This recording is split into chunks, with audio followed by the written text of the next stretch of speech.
ہر دوسرا بچہ اس کے ہاتھ میں فون ہے. پہلے 5 سال تو جو سب سے مین انسٹیٹیوٹ ہے وہ تو پیرنٹس ہے نا. What are the impacts on children using mobile phone daily? Medically کیا ہے کہ پہلے 2 سال کے اندر برین کی گروتھ ہو رہی ہوتی ہے. جو امپلسز، جو انوائرمنٹ، جو بیہیویئر، جو چیزیں ان کو دیتے ہو، ان کے اوپر جا کے وہ امپیکٹ آتا ہے کہ کیا ہونا ہے. اسکرین کو ہم انٹروڈیوس کراتے ہیں اور ہم اس ایج پہ انٹروڈیوس کراتے ہیں جب برین بہت امیچور ہے، جب برین کے اندر ابھی کچھ سوچنے سمجھنے کی صلاحیت نہیں ہے. موبائل فون کا اس میں کوئی رول ہوتا ہے آٹزم کے اندر؟ آٹزم ایک ایسی چیز ہے جو کہ اگین برین کے کیمیکلز کی ویریشن سے ہوتی ہے. بچہ خاموش، اپنی دنیا میں مگن، ماں باپ بیٹھے ہیں but he is least interested کہ کون بیٹھا ہوا کون نہیں بیٹھا ہوا. He has its own way of looking at things. آپ نے اس کو جیسی اس کی پسند کی چیز تھی وہ شروع ہو گیا، اور وہ پسند کی چیز کیا ہے؟ Screen.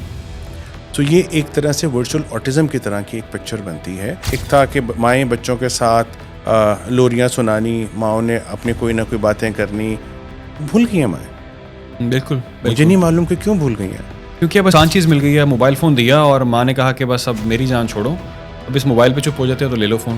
If we are suggesting the content to our kids اور if you are referring something, کس طرح کا کانٹینٹ بچے کو دکھائیں؟ پھر وہ چیزیں دکھائیں، ان چیزوں کو ڈسکس کریں، ان چیزوں کو فوکس کریں جو کہ بچے کی ڈیولپمنٹ اینڈ سوشل بیہیویئرس کو ہیلپ آؤٹ کرتی ہیں. اب تو جو بچے کانٹینٹ دیکھ رہے ہیں اس میں تو سمجھ نہیں آ رہا کہ کتنی زیادہ اس میں فاسٹ موومنٹس ہیں، کلر چینج کتنے زیادہ ہیں اس کے اندر، ویریشنز بہت تیز، آپ کا برین تھک جاتا ہے. آئی گیس یہ بھی میٹر کرتی ہیں. کیمیکلز ہیں وہ انہی ویژول انفلکسز سے ہی آتے ہیں نا. Restlessness, behavioural problem, social problems, isolation, interaction کوئی نہیں ہے، پھر تو یہی پرابلم آ گئی نا. آؤٹ ڈور ایکٹیویٹیز کتنی امپورٹنٹ ہے مینٹل ہیلتھ کے لیے بچے کے، اور اس کی فزیکل ہیلتھ کے لیے کیا رول ہے اس کا؟ جن بچوں کی فزیکل ایکٹیویٹی ڈیلی بیسس پہ half an hour to 45 minutes ہے، they perform for better in academics, in the life settings, in progression and even in curricular and extra curricular activities. ہم تو وہ جنریشن ہے ڈاکٹر صاحب جنہوں نے اپنے پیرنٹس کی بھی سنی ہے اور اپنے بچوں کی بھی سن رہے ہیں.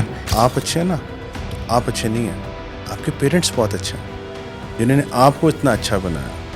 اور آپ تب اچھے ہوں گے جب آپ کی بیٹا بیٹی، آپ کی اولاد اچھی ہوگی. اگر تم نے میری بات نہ مانی تو بھوت آ جائے گا، اگر تم نے میری بات نہ مانی میں تمہیں واش روم میں لاک کر دوں گا. کیا فرق پڑتا ہے اگر آپ بچے کو دھمکاتے ہو، ڈراتے ہو، یہ سارے تھریٹس دیتے ہو، اس کی مینٹل اسٹیٹ پر کیا امپیکٹ پڑتا ہے ڈاکٹر صاحب؟ یہ جو تھریٹس ہیں نا، یہ تھریٹس اگر آپ نے اس بچے کو امیچور مائنڈ کے ٹائم پہ دیے نا، تو یہ تھریٹس اس کی ساری عمر کا ایک روگ بن جائے گا. موٹا آ گیا، اوے موٹو ادھر آ، یہ کہہ دیں گے اوے سکے، اور پینسل، ٹھیک ہے ادھر آ، اوے کالو ادھر آ. یہ سارے وہ ورڈز ہیں جو کہیں نہ کہیں اس کو ہرٹ کرتے ہیں، اس کو ہٹ کرتے ہیں، اس کو پنچ کرتے ہیں ورڈز. یہ پیرنٹس کو کیا کرنا چاہیے جو ایسا کر رہے ہیں؟ ان کے لیے آپ کیا ان کو میسج دیں گے؟ ہم لوگوں نے نا اپنی ایک عجیب طرح سے نا اپنے آپ کی تفریح کا ذریعہ بچوں کو بنا لیا. اس کے پیرنٹس کہیں گے میں آپ پہ سنبھال لوں گا، خیر ہے کوئی گل نہیں. اس کے باپ کو بھی یہی کہتے تھے، you have the right to say please stop it, don't call ہم بائی دیٹ نیم. یہ اچھا ورڈ نہیں ہے.